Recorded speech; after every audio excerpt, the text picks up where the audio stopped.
Ito, nag-rent kami ng car. Tapos kasama ang mga anak namin. Yan, si Yana. Tapos ito naman si Shekinah. Hi, Shekinah. Naglalagay kami ng box dito. Ito. Para Mag-relax. mas makarelax si baby, 1-year-old. Ito naman si Zoe nasa harap. Ayan, tapos si Mami. Alright. Magpe-pray lang kami. Nagpe-pray kami bago kami umalis. Nakalimutan lang ni Mrs. Ito, magpe-pray kami. Wait lang ah. Sige, go. Father God, I pray that you bless our communication. Yes. Father, mag-enlighten soul kami with other people, Father God. Lord, bless niyo po yung mga anak namin, Father God, si Honey, Lord, and yung mga gagawin namin today, Father God. I pray, Lord, na pangunahan niyo kami. Kapag hindi po maganda, I pray na hindi na po ito matuloy, Father God. Ayun po, ingatan niyo po kami sa aming travel, Lord. Thank you, God, in Jesus' name. Ayan po, bibili po kami ng mga pangangailangan sa shoot ni Mrs. Yan, yung projects niya. And at the same time, mag-shoot kami ng bago niyang sandal. Sandahan. Sa ano tayo? Wow! Sa SM Tansa. Pag wala sa SM Tansa, Gentry, Robinson. Pag wala sa Robinson, Gentry, sa Robertson o kaya yung bagong mall doon. O kaya naman sa ano tayo, SM Bacoor. Baka tanongin nyo, bakit si IC nagdadrive? Bakit hindi? Kasi wala akong license. Alam nyo ba, nung hindi pa ako Christian, drive ako ng drive without license. Pero nung naging Christian na ako, nakita ko na ayaw pala ng Diyos na hindi ako sumusunod sa gobyerno, sa batas. So, alam mo ba, hindi na ako nagdadrive ng ng walang lisensya. Kasi hindi nalulugod ang Diyos. Kasalanan yun sa akin. So, dito ako sa likod. Ba't hindi ako kumuha? Kumuha na ako, kaya lang bagsak ako. Dalawang beses ako bumagsak sa exam sa LTO.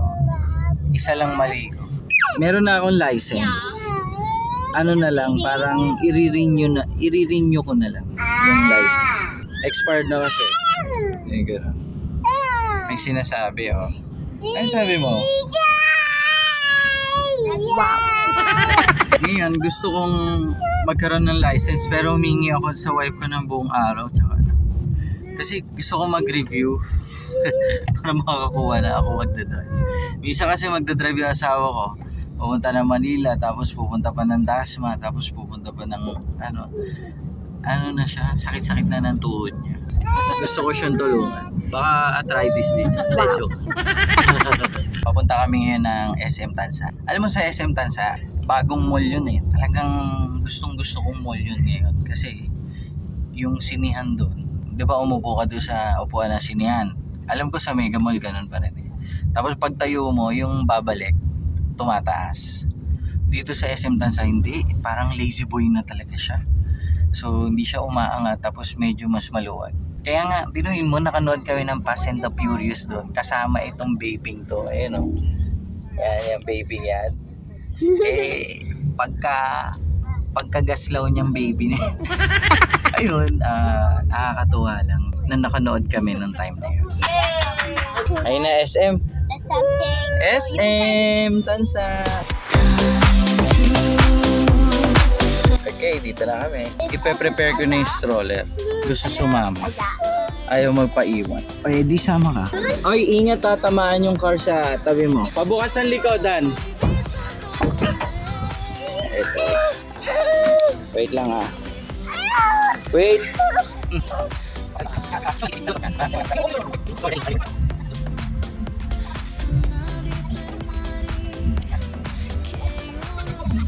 Nagpaalam ako sa guard ng SM kung pwede ba mag-video. Bawal pala mag-video dito. Pero nagbibideo ka nga. Pero nagbibideo ko, pwede daw yung ganito lang. Yung simple lang na ganito. Sige, ang cute nung ganito ko, no? Gusto ko na nga ipagupit to eh. Ano kayang tawag dito? Nakakainis. Maganda ilaw dito. Pag ganito nagmamahal kami, trabaho ko, sumunod lang ang sumunod.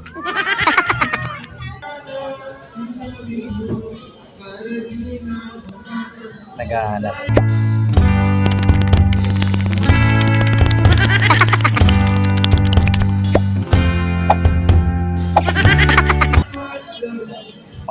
much. There's white shorts.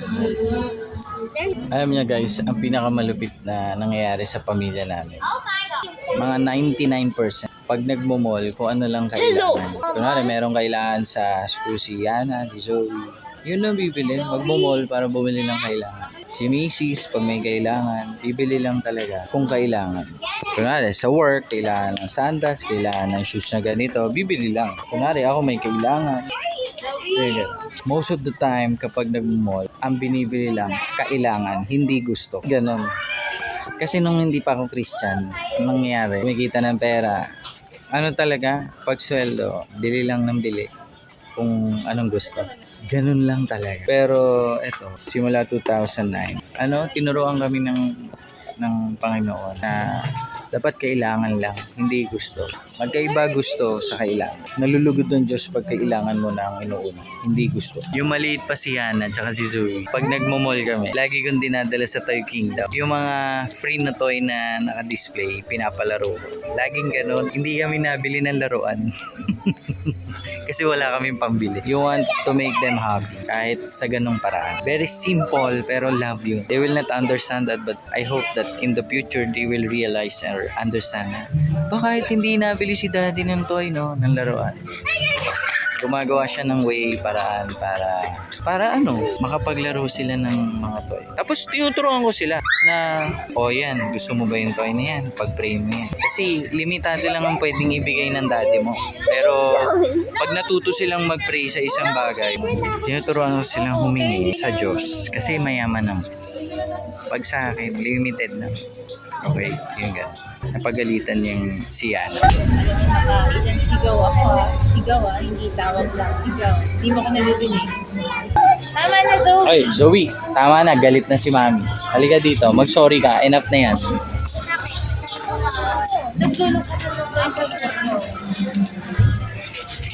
Napagalitan yung dalawa. Kasi ang kulit eh. Pinagpipray ko magkaroon ako nito. Answered prayer. Makakabili na. Maraming panahon wala kaming pera. Kahit gusto ko ng ito, hindi ako makabili. Susubat lang sila. Ang takbo ng mundo, pag wala kang malaking sweldo, wala kang magandang trabaho, tingin mo, it's hard for you na magkaroon ng isang bagay na gusto mo na mahal. Pag tumingin ka sa pocket mo, parang tingin mo hindi mo kaya yun bilhin. To be honest, nung nakilala ko si Jesus, I've learned that there is a God, in heaven, who owns everything. Alam mo, pinagpipray ko lang lagi kung ano yung gusto ko. Punta ako sa mall, may gusto ako. Nililay hands ko lang. Sabi ko, Father God, I pray magkaroon ako nito. Hindi pa binibigay agad, pero eventually, magugulat na lang ako, marirealize ko, answer prayer ako, binigay na ni Lord. God truly answers our prayers. Basta yan ay according sa kalooban niya, sasagutin niya yan. So, yun. Kahit simple lang. Yung mga iba dyan, huwag ka tumingin sa bulsa mo. Pag pray mo, turuan mo yung anak mo humingi kay Lord. Kasi si God ay generous. Okay?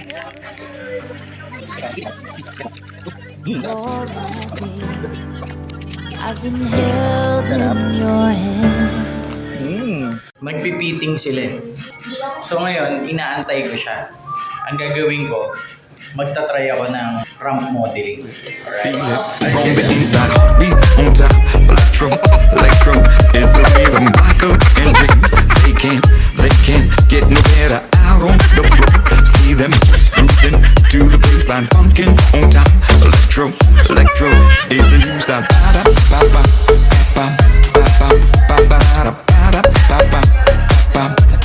Medyo nahihiya pa ako, naka-conscious ako kasi ngayon lang ulit ako nagkagaganito. Ayan, nasira ng anak ko. Ngayon, napansin ko, parang merong sumama sa stroller. Ayan o, yung cute na yan. Ngayon, nag-sorry ako. Natakot ako baka pabayaran. Pero pinatawad naman ako, tatahiin na lang. Anyway, shoulder ko kung kailangan bayaran. Thank you, ate. Thank you. Alright, let's go. May pinahawak ako stop toy kay Shekinah na nasira. Alam mo ba yung temptation sa akin? temptation wag sabihin. Pero deep inside, merong something na I need to be honest. Kasi nakita ko ng Panginoon. Tandaan nyo to mga tatay tsaka nanay ha. May kasama ka mga anak sa mall. Pag yung mga yan may nabasag, nasira, responsibilidad nyo yun. Kailangan yung bayaran. Right? Kaya dapat tinuturuan sila sa bahay pa lang. Sinasabi mo na anak, dapat mag-ingat ka, huwag kayong makulit. Pag may nabasag kayo, babayaran. Si Shekinah, meron nasira. Yung temptation, wag sabihin, pwede ko namang gawin eh. Kaya lang nakita ko ni Lord nasa langit. So, syempre, baka pabayaran sa akin. Anyway, sinabi ko pa rin. Sabi ko, dalawa yung ine-expect. Patawarin ako. Una, magsasorry ako. Pangalawa, pag hindi, babayaran namin. Kahit hindi naman kailangan. Alright? So, yun lang. Just want to share that. Shekinah wants to walk. Okay, hawakan mo na to. Ikaw na sa stroller, ha? Yan na. Ha? Focus.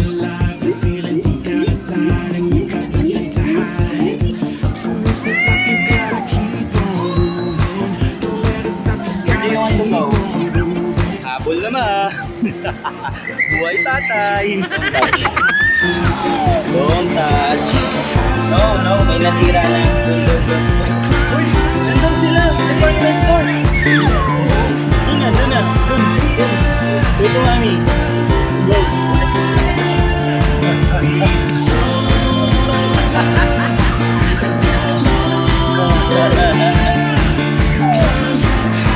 Don't touch. Kalimutan yung bag ni baby. Kaya ngayon, babalik ako dun sa nirent namin na kotse. Ay, thank you. Mali. Change diaper. Puno na yung diaper. Ito na diaper. Hello, everybody. Ay, dun muna. Vlog ni daddy to. Mission accomplished sa pag-change yung diaper. Papunta na kami sa mic try natin. Kakanta tayo. Pala yung pipindutin mo lang pala yun. Tapos bukas na. Tagal ko. Hey! Nakapokus kasi mag-video. Habang bumibili kami ng mic, kakanta muna. Inaantay din namin si Yanay. Sir, Sige. anong kanta mo, sir? Can you feel the love? Kuya, huwag masyado malakas kasi baka magpuntahan niyo. Tayo. Hindi kasi namin naman. Wala silang gano'n? Wala? Hindi ko maintindihan. Hindi, importante yan eh. Kahit hindi ako kumanta eh. Ano po mga alam niyo, sir? Anong Hindi, teka lang. Importante makabili kami. Hindi mo na ako kakanta. Okay, nabili na namin lahat. Bayaran na namin. Lobat na ako. Kasi hindi pa sa likod. Napagod na rin ako. Thank you, Ate Eunice. Mahirap pala mag-vlog tapos nag-aalaga ka sabay-sabay. Nabili na mga kailangan. Tapos baka kumain lang kami. Tapos uwi na rin kami. Alright? So, kita ulit sa next video. Ha? Bye-bye. Time to